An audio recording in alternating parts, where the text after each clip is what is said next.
Hello friends, जय जगन्नाथ। तो आज भिडियो में डिस्कसन करवा सिटी परीक्षा 2026 एजुकेशन एंड जनरल अवेयरनेस महामाराथन क्लास जो थे कि आपण मानकर 50 रु अधिक गुरुत्वपूर्ण प्रश्न रही जहाँकि निश्चित भाव में आपण मानक आगामी सिटी परीक्षा बहुत बहुत हेल्पफुल करिवो।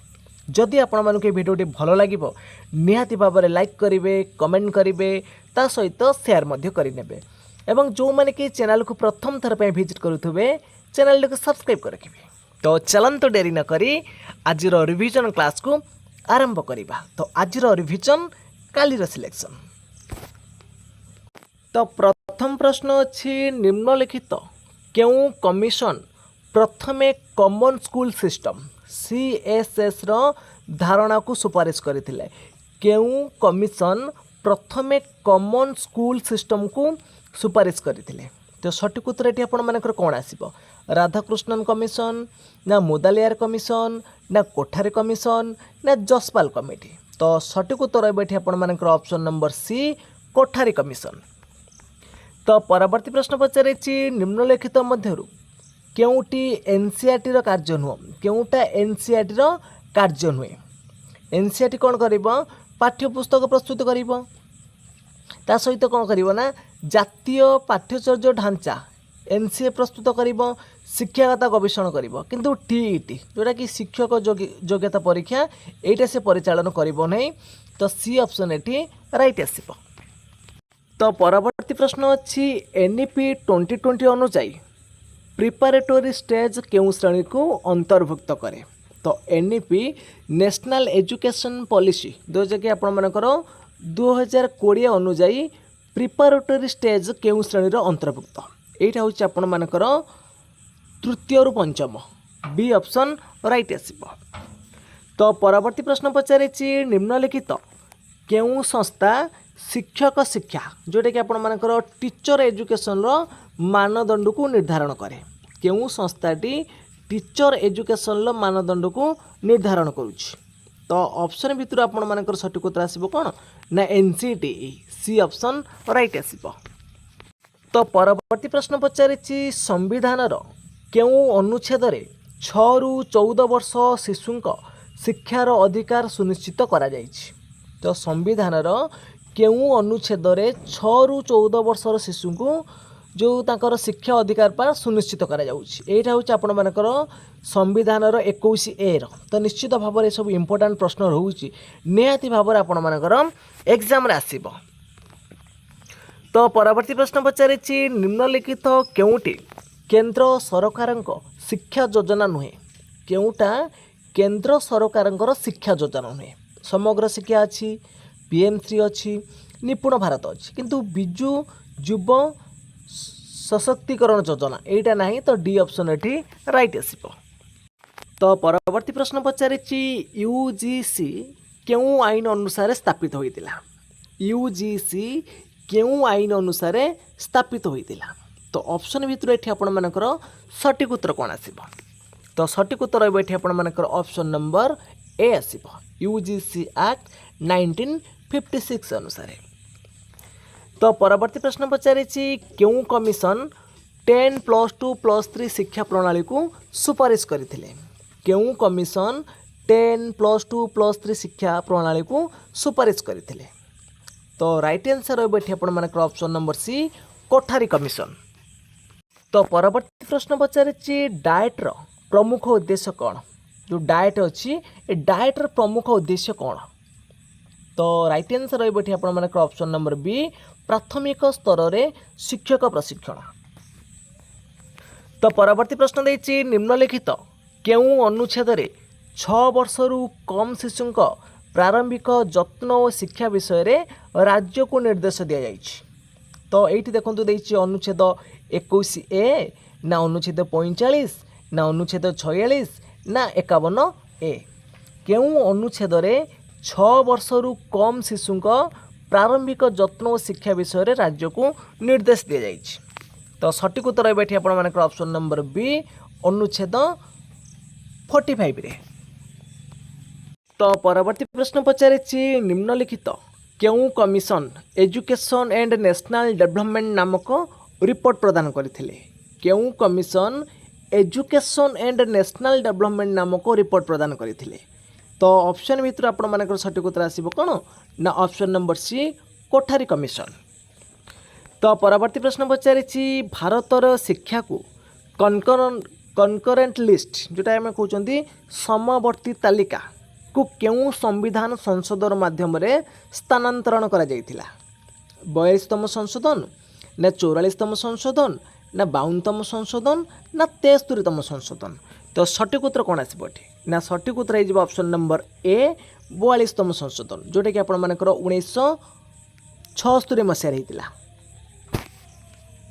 तो परवर्ती प्रश्न पचारिछि निम्नलिखित मध्यरु केउटा स्टाच्युआरी बॉडी नुहे? यहाँ आपण कौन आसब ना एनसीईआरटी टा। तो परवर्ती प्रश्न पचारिछि कोठारी कमिशन रो कार्यकाल केउटा? एटा इंपोर्टेंट क्वेश्चन अछि परीक्षा मध्ये आसुची। कोठारी कमिशन रो कार्यकाल केउटा माने 1964 66? तो बी ऑप्शन राइट आसीबो। तो परवर्ती प्रश्न पचारिछि फंडामेंटल ड्यूटी भाबे 6 रु 14 वर्षर शिशु को शिक्षा देवा पितामातांकर कर्तव्य एटा केउ अनुच्छेदर उल्लेख अछि? तो मौलिक कर्तव्य हिसाब से 6 रु 14 वर्षर शिशु को पितामाता कौन ना शिक्षा देवा एटा हूँ 51 ए के रही। तो परवर्ती प्रश्न पचारिछि एनईपी 2020 अनुसार फाउंडेशन स्टेज केते वर्ष को अंतर्भुक्त करे? एनईपी 2020 अनुसार फाउंडेशन स्टेजटा केते वर्ष को अंतर्भुक्त करे? 3 वर्ष 4 वर्ष 5 वर्ष ना 6 वर्ष? तो सठिक उत्तर रहिबो ऑप्शन नंबर सी आसीबो एठी। सर एटा आपण मानकर 3 वर्ष रहिबो 5 वर्ष रहिबोनी 3 वर्ष आसीबो ए ऑप्शन राइट आसीबो। तो परवर्ती प्रश्न पचारिछि निम्नलिखित मध्यरु केउ संस्था नेशनल करिकुलम फ्रेमवर्क एनसीए प्रस्तुत करे? जो आमर एनसीए रही केउ संस्थाटा प्रस्तुत करें यहाँ हूँ एनसीईआरटी प्रस्तुत कर सी ऑप्शन राइट आसीबो। तो परवर्ती प्रश्न पचारिछि RT act right to education act अनुसार 2009 जोटा आम प्रणयन कराइला शिक्षा अधिकार अधिनियम तो केउ वर्षर शिशु को लागू हुए? यहाँ हूँ 6 रु 14 वर्ष। तो परवर्ती प्रश्न पचारिछि भारतर प्रथम जातीय शिक्षा नीति नेशनल पॉलिसी ऑन एजुकेशन केबे घोषणा करा जायतिला? भारतर प्रथम जातीय शिक्षा नीतिटा 1968 मसीह घोषणा करा जायतिला 1968 रे। तो परवर्ती प्रश्न पचारिछि दीक्षा प्रोटोकॉल बा दीक्षा पोर्टालटा केउ संस्थार पदक्षेप? यहाँ हूँ आपण मानकर कौन ना एनसीईआरटी जाउछि जोटा कि हमर शिक्षा मंत्रालय सहयोग बी ऑप्शन राइट आसीबो। तो परवर्ती प्रश्न पचारिछि 86तम संविधान संशोधन 2002 द्वारा केउ 3टी संवैधानिक परिवर्तन करा जायतिला? देखंतु आमर प्रथम तो हूँ अनुच्छेद 21 रे शिक्षा को आड करा जायतिला तापर अनुच्छेद 45 रो संशोधन आ अनुच्छेद 51 ए क जोड़ा गला ए ऑप्शन राइट आसीबो। तो परवर्ती प्रश्न पचारिछि केउ कमिशन 3 लैंग्वेज फॉर्मूला को समर्थन करथिले? केउ कमिशन 3 लैंग्वेज फॉर्मूला को समर्थन करथिले? तो सठिक उत्तर रहिबो option number C Kothari commission. तो परवर्ती प्रश्न पचारिछि निम्नलिखित मध्यरु केउटी यूजीसी रो कार्य नुहे? केउटा यूजीसी रो कार्य नुह बोली पचारुछि? तो राइट आंसर कौन आसीबो ना श्रेणी प्रथम रु अष्टम पाठ्यपुस्तक प्रकाश करबा। एटा यूजीसी हूँ गोटे विश्वविद्यालय संस्था एटा उच्च शिक्षा तो ये आपण मानकर सी ऑप्शन रंग अछि। तो परवर्ती प्रश्न पचारिछि लर्निंग विथआउट बर्डन माने बोझमुक्त शिक्षा रिपोर्टटा केउ कमिटी सह जड़ित थिला? तो बोझमुक्त शिक्षा एटा हूँ जसपाल कमिटी 1993 रे देथिले। तो परवर्ती प्रश्न पचारिछि एनसीटी एक्ट केउ वर्ष रे पास होइतिला?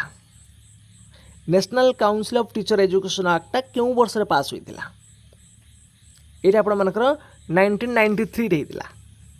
तो परवर्ती प्रश्न पचारिछि भारतीय संविधान केउ अनुच्छेद माने जो माने संख्या लोग रहिले अल्प संख्या को शिक्षानुष्ठान स्थापन और परिचालनार अधिकार देछि? अनुच्छेद 29 ना अनुच्छेद 30 ना 21 ए ना अनुच्छेद 45? तो यही प्रश्नर सठिक उत्तर कौन हम आपण मैंने कमेंट बॉक्स रे जणातु। तो देखा केते जण यार सठिक उत्तर दे पारुछन्ति। तो निश्चित भाव में समस्ते आपण मैंने कमेंट बॉक्स रे आपण मानकर उत्तर जणातु। तो परवर्ती प्रश्न पचारि निम्नलिखित मध्यरु केउटा कन्स्टिट्यूशनल बॉडी केउटा आपण मानकर कन्स्टिट्यूशनल बॉडी बोली पचारुछि। तो सठिक उत्तर कौन आसीबो ना ऑप्शन नंबर सी आसीबो right answer election commissioner of India. तो परवर्ती प्रश्न पचारि जातीय शिक्षा नीति 2020 केउं जातीय शिक्षा नीति को प्रतिस्थापन करिछि। जो जातीय शिक्षा नीति 2020टा आपण मानकर जो रहिला 1986 ता सहित जोटा कि संशोधित होइला 1992 तो सही नीतिटा को प्रतिस्थापन करिछि। तो परवर्ती प्रश्न पचारि समग्र शिक्षा योजना केउं तीनोटी योजनार एकीकरण। देखंतु माने इंपोर्टेंट क्वेश्चन जो आमर समग्र शिक्षा योजना रहिला केउं तीनोटी योजनार एकीकरण बोली पचारुछि। तो ये आपण मानकर सठिक उत्तर कौन आसीबो देखंतु। तो सठिक उत्तर हो ऑप्शन नंबर ए हो एसएसए सर्वशिक्षा अभियान आउ आरएमएसए राष्ट्रीय माध्यमिक शिक्षा ता सहित teacher education A option right आसीबो। तो परवर्ती प्रश्न पचारि निम्नलिखित केउं संस्था ओडिशा रे स्कूल शिक्षार पाठ्यक्रम विकासर प्रमुख भूमिका निभाए। जो आम ओडिशार स्कूल शिक्षार जो पाठ्यक्रम रही है एसीआरटी ओडिशा करिथाए बी ऑप्शन राइट आसीबो। तो परवर्ती प्रश्न पचारि ऑपरेशन ब्लैकबोर्ड केउं जातीय शिक्षा नीतिर परिणाम थिला। जो ऑपरेशन ब्लैकबोर्ड एटा केउं जातीय शिक्षा नीतिर परिणाम थिला एटा होची एनईपी जो नेशनल एजुकेशन पॉलिसी रहिला आपण मानकर 1986 टा। तो परवर्ती प्रश्न पचारि निम्नलिखित मध्यरु केउं संस्था संसदर एक आईन जोटा कि आम कहते एक्ट ऑफ पार्लियामेंट द्वारा स्थापित होई नाही।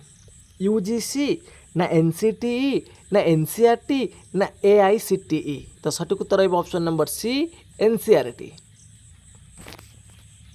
तो परवर्ती प्रश्न पचारि आरटीई एक्ट 2009 केउं तारीख रु समग्र भारत में कार्यकारी होइतिला। देखो आम प्रणयन होइतिला 2009 रे किंतु कार्यकारी होइतिला केबे 1 एप्रिल 2010 मन रखिए 1 एप्रिल 2010 सी ऑप्शन राइट आसीबो।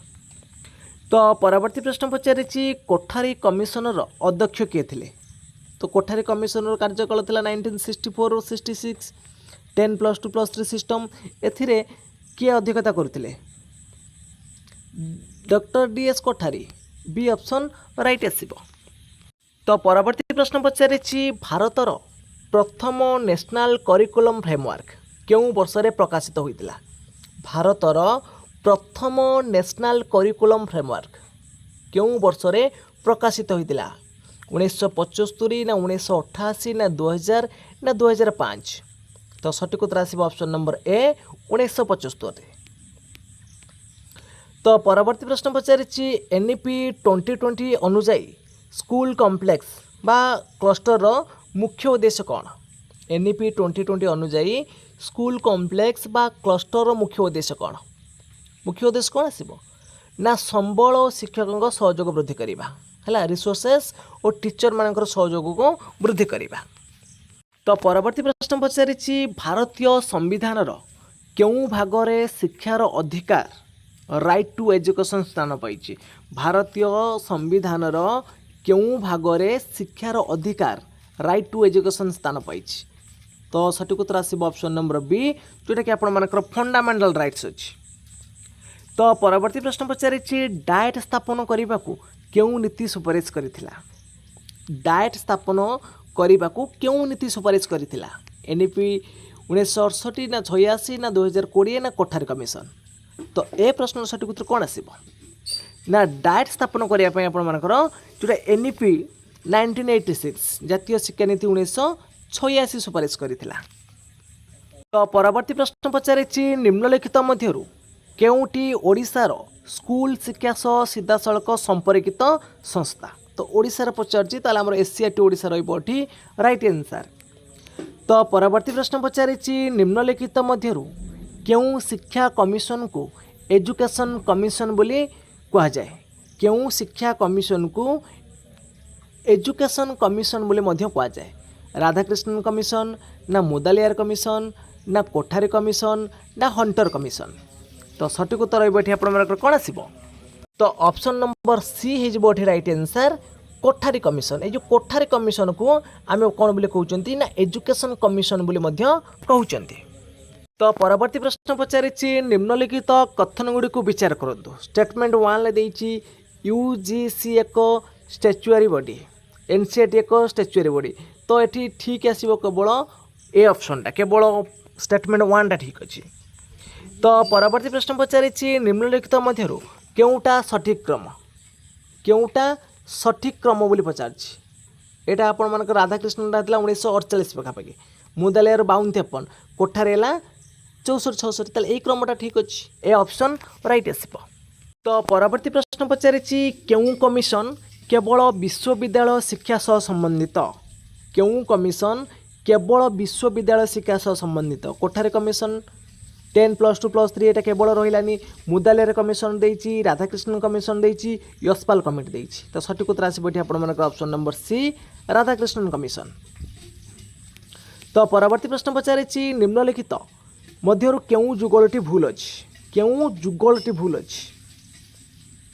तो ये जो एनसीईआरटी जो देइछि यूनिवर्सिटी ग्रांट एटा आपण मानक रंग अछि। तो डी ऑप्शन राइट आसीबो।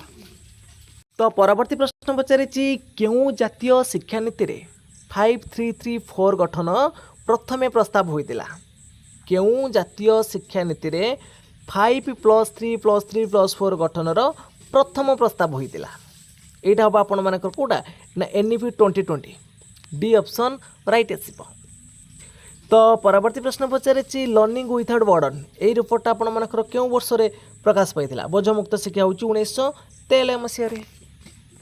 तो परवर्ती प्रश्न पचारिछि निपुण भारत मिशन केउ वर्ष रे आरंभ होइतिला। निपुण भारत मिशनटा 2021 रे आरंभ होइतिला। तो सी ऑप्शन एटी राइट आसीबो। तो फ्रेंड्स आज क्लास टी सरी जाइछि। जदि आपण मानक ए क्लास टी भलो लागिथिबो निश्चित भाव में लाइक करेंगे, कमेंट करेंगे, ता सहित शेयर मध्य करेंगे। और जो मैंने कि चैनल को प्रथम थर विजिट करुवे चैनल को सब्सक्राइब कर रखिए। तो फ्रेंड्स आज एतिकी। जय जगन्नाथ, जय हिंद।